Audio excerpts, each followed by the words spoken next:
Goeiedag maats en welkom by Ekonomiese en Bestuurswetenskappe, graad 7, in kort EBW. Vrywaring. Die werk wat tydens hierdie PowerPoint en video-aanbieding gedoen word, dek die werk van kwartaal 1 EBW, graad 7. Die PowerPoint en video-aanbieding word deur Alice Voetser gedoen. Les 1 en les 2 was al die notas wat juffrou vir julle gelees het van die ekonomie geskiedenis van geld. Ons het die volgende behandel: tradisionele gemeenskappe, moderne gemeenskappe, ruilhandel, geld, elektroniese bankwese, munte, papiergeld, elektroniese bankwese en die rol van geld. Dit is als in julle notas wat julle in julle BBW boeke geplak het.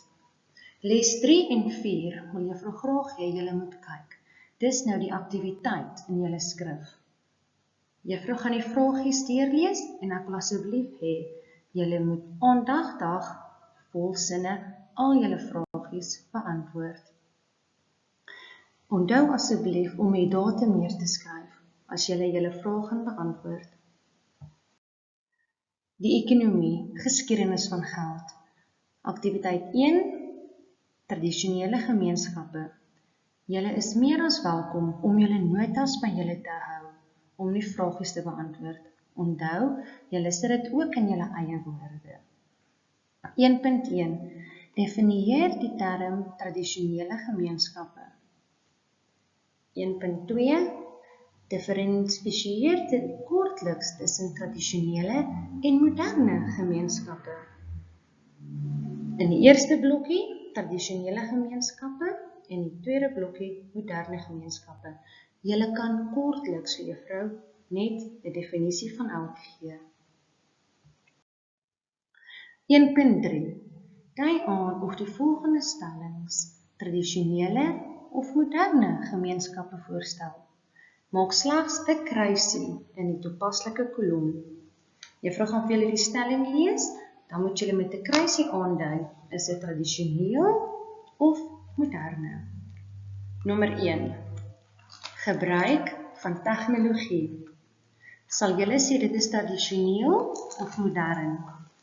Nommer 2. Dryf handel op 'n daaglikse basis. Nommer 3. Gebruik min of geen tegnologie. Nommer 4. Is nie geïndustrialiseer nie. Nommer 5. Kom hoofsaaklik in stede voor. Aktiwiteit 2 gaan handel oor ruilhandel. Wat verstaan jy onder ruilhandel? Gee 'n voorbeeld om die antwoord te staaf. Nommer 2. Hoekom dink jy was ruilhandel noodsaaklik voordat geld beskikbaar was? 2.3. Bespreek 3 probleme wat ruilhandel inhou.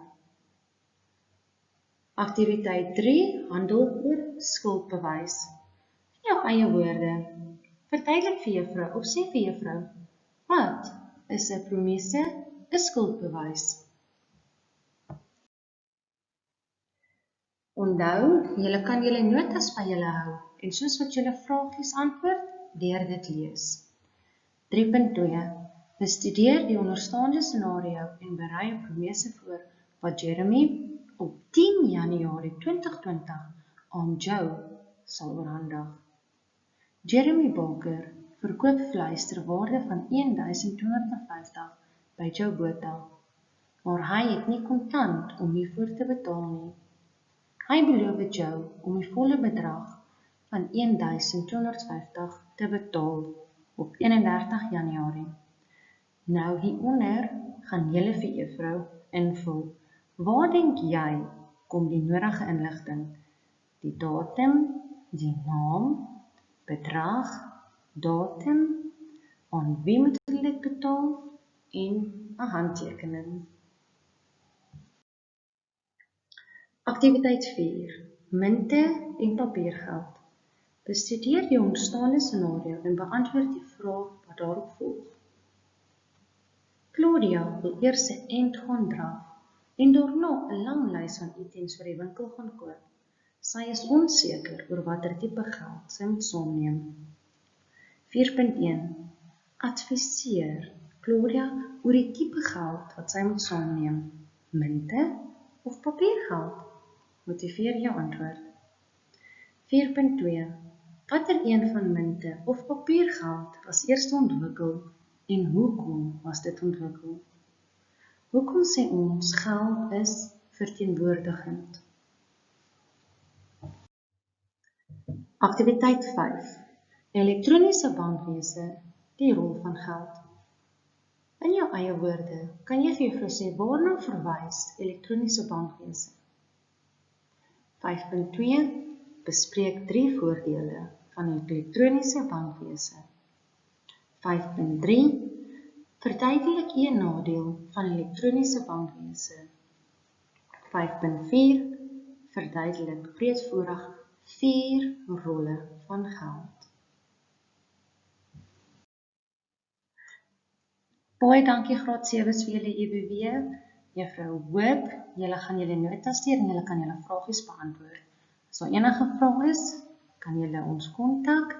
Baie dankie. Hier is meer inligting van Virtual Schooling oor al julle YouTube video's en VTI School. Baie dankie.